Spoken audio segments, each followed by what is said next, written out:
Leadership is the capacity to feel and care. It is what makes you a leader.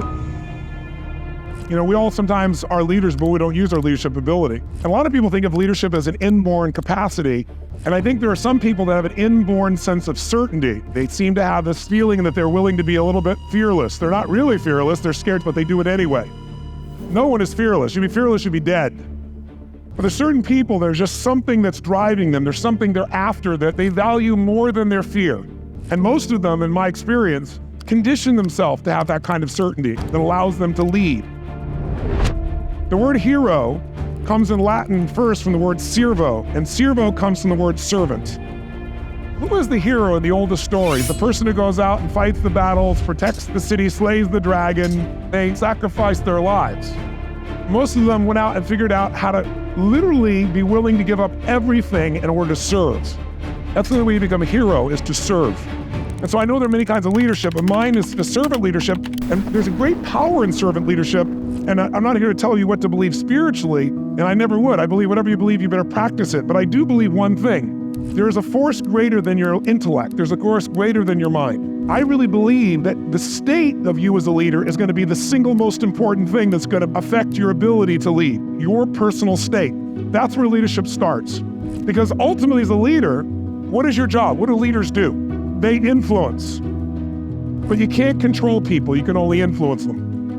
Any totalitarian regime has learned you can't control people forever. You can try and control them in 3 forms of motivation. One is fear, and fear will work. People will do things to avoid fear for a long time. But there's a point in which people finally go, screw it, I don't give a damn, I don't care, I'm gonna do it anyway.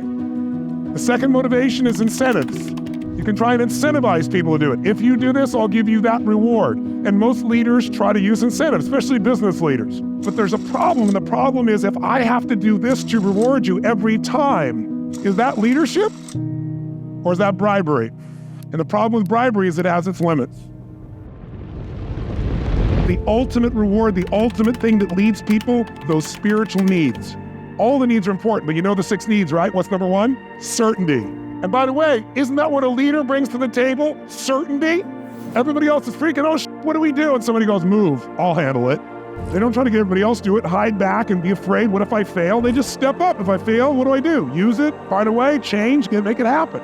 When people are uncertain, they do weird So part of the job of a leader is not to fake certainty, but to tell the truth about things. That'll get people certain quicker because they'll feel it in their body, in their soul, in your eyes. They'll feel it at every level of their soul. That's what can start to shift anybody. I believe motive does matter. If I'm doing this because I really want to serve you, now it's not just serving me, it's serving 2 pieces of life, you and me. There's going to be a different opening. There's going to be a different level of insight, intellect, intelligence, courage, power, passion that's going to show up when it isn't just me and my buddy, but it's us. And I want to get you into owning your soul that the bottom line is if I care more than anybody else, if I will not give up, if I'm really here to serve that person, if I stop thinking about me, how am I looking, how am I doing? If I take all that and throw it out, and I just focus on how to help this human being, power will come to me because I'm serving something more than myself.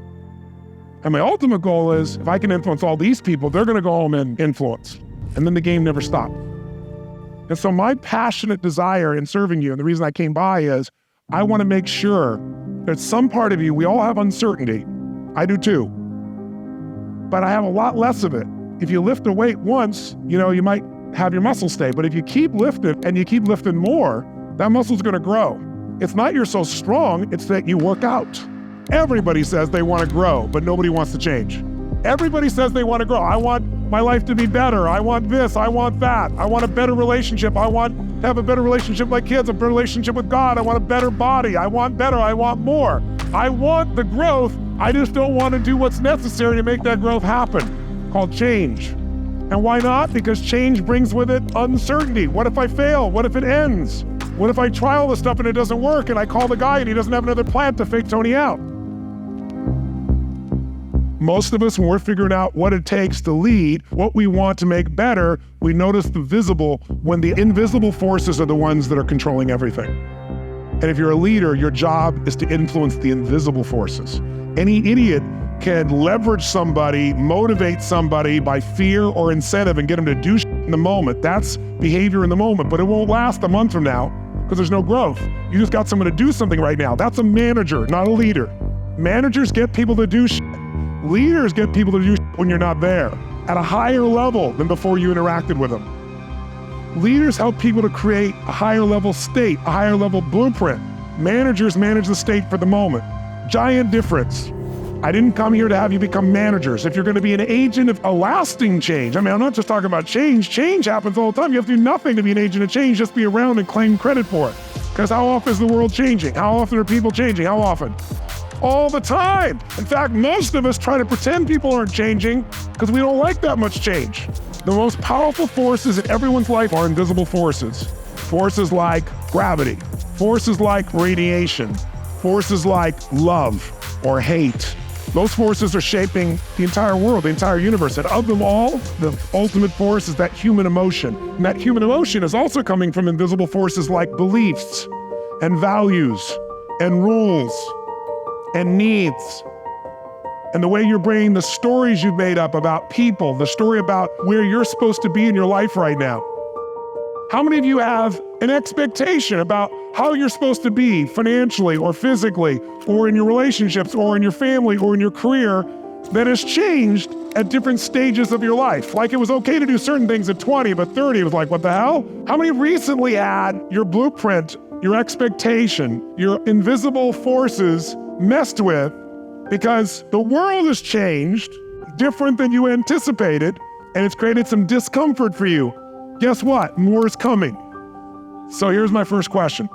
If 80% of success is psychology and 20% is mechanics, now don't get me wrong, if you don't know the right mechanics, if you don't know how to do something, the old metaphor, if you're running east looking for a sunset, I don't care you have a positive psychology, you're screwed. You got the wrong system. So think about it this way. First, there is you. To lead, you have to lead yourself, and at its core, it's going to start with your state, but the roots is where it all starts. So we're going to kind of dig into the roots a little bit and show you how to dig in those roots, right? Second of all, besides that state, there's a psychology.